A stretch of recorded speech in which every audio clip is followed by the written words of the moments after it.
的生意好像是特别难做，整个市场是生意不好啊。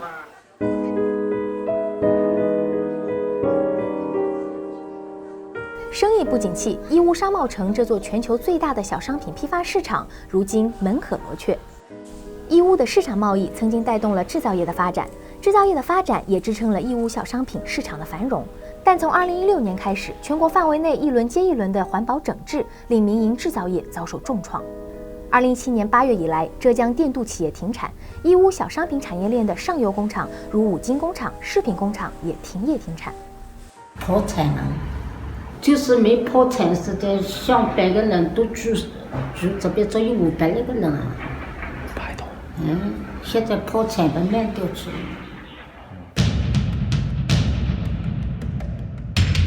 在广东，作为经济支柱的民企也陷入萎缩。2018年1到7月，广东民企利润2364亿，比去年同期降了5%，而国企利润935亿，增幅接近15%。中美贸易战、人工成本、政府的苛捐杂税、高油价导致材料成本和运输成本等等都高居不下。我所有的民营企业家朋友都异口同声地表达，企业已经很难再经营下去了。外企的日子也不好过。2018年1到7月，广东外企利润总额1651亿元人民币，比去年同期降了12%，说明支撑广东经济高速发展了30年的外企开始全面收缩。从上世纪末起，就在珠三角开工厂的港商杰斯，这几年逐步撤出大陆。我们就没看到很多希望的。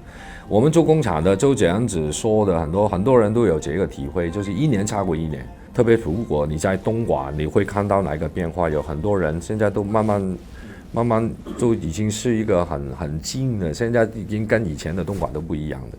社保收紧，赋税重荷，融资困难，产权焦虑，贸易战冲击，民企和外企要同时应付各种难处，简直就像是后娘养的。在过去一年，中国总共有3000万的中小企业，对吗？关闭的有500万，这个大概是1/6。与此形成鲜明对比的是被称为共和国长子的国企。作为国民经济的支柱，承担着维护经济稳定和繁荣的重任。国企长期以来垄断资源和行业，银行贷款、自然资源、市场资源全部向国企倾斜。根据中国的资料，银行的债务来自于企业部分，大概由国企造成的呢，有将近80%。国企又是政府呢，必须要救的。首先，第一，它是税源；第二呢，它是要保证就业。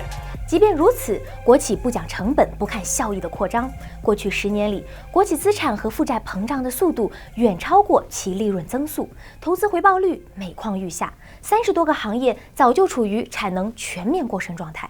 国企的机制不改的话，那么往里面投钱呢，就好像往一个得了败血症的病人身上输血，注进去的是鲜红的血，出来的全都是黑色的坏血啊。根据2018年10月国务院第一次向全国人大常委会交的国资家底，2017年全国国企资产总额约为184万亿元，负债总额119万亿元，资产负债率高达65%。按照国际规则，资产负债率超过50%警戒线就会引起市场不安。对比民企和国企对国家的贡献，有一个常见说法是5、6、7、8、9，也就是民企贡献了全中国50%以上的税收，60%以上的 GDP，70% 以上的创新，80%以上的城镇就业和90%以上的企业数量。民企对中国经济奇迹功不可没。相比之下，2017年国有企业应缴税金仅占全国税收的1/3。国企身上捆绑的天量债务炸弹已经危在旦夕，高层想到的出路是用民企资本来为国纲顶，双向混改政策横空出世。2015年的时候就出了一个文件，关于国企改革方案，规定几条主要的。第一条，国企呢可以寻找经营好、市场前景好的民企参与改制，民企呢也可以向国企投资。但是民企的股份不能占大头。谁说要让民企离场来着？没有的事儿，习大大都在亲自给民企派定心丸，留着民企有大用处呢。这几年中国经济下行，中国政府加快了国进民退的混改步伐。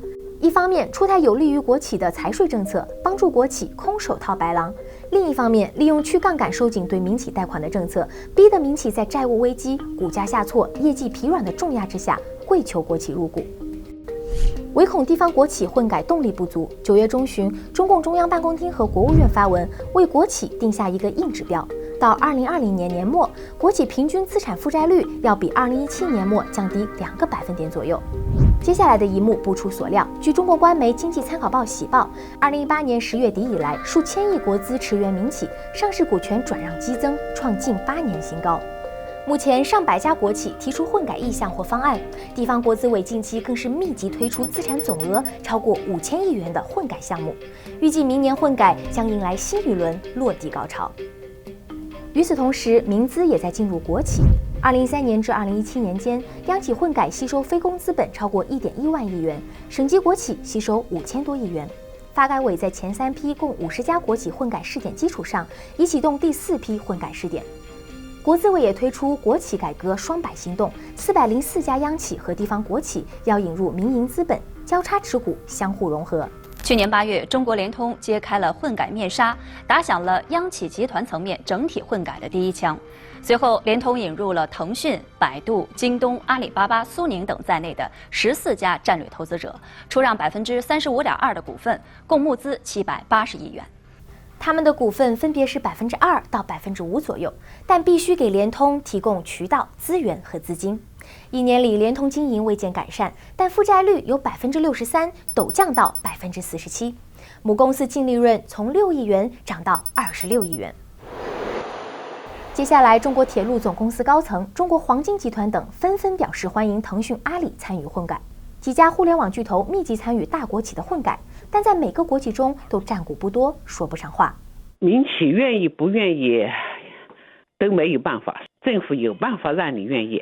偷税漏税这一条总是能查出毛病的。还有一个，现在习近平已经是讲了东西南北中，一切听从党中央啊。哪个民企敢在政府找上门来要求混改的时候，你不参加？腾讯大楼广场上的雕塑跟党一起创业，可以看出马化腾的求生欲。马云也表白过，政府需要我把送给政府，这不是气话。看看，这才是我们的民族企业家，这才是我们发展民营经济的目的。做大做强，献给党妈。共产党是个集权体制，要控制税源，控制这个经济，这是它的基本国策。民企壮大了以后，他总觉得不好控制，所以呢，要想方设法控制民企。国企入股是一种方式，在民企成立党支部又是一种方式。看起来混改是高层下的一盘大棋，有人把这种政府管控与市场经济高度结合的模式称为国有化进程 2.0。50年代的公私合营是国家全资收购控股，无法很好的调动管理积极性，导致成本很高。2.0 用金融去杠杆政策硬性挤压，将民企逼入困境后主动投靠国企。这样，国资通过持有最少的股份，拥有最高决策权，既维护了管理层的积极性，又改了企业的性，真是一举两得，4两拨千斤啊！至于国企看不上的民企和外企，只好自生自灭，自求多福了。所谓民企离场论，说的就是他们。要政府主导了，如果政府不做事，其实也是真的是蛮难的。我就真的感受不到。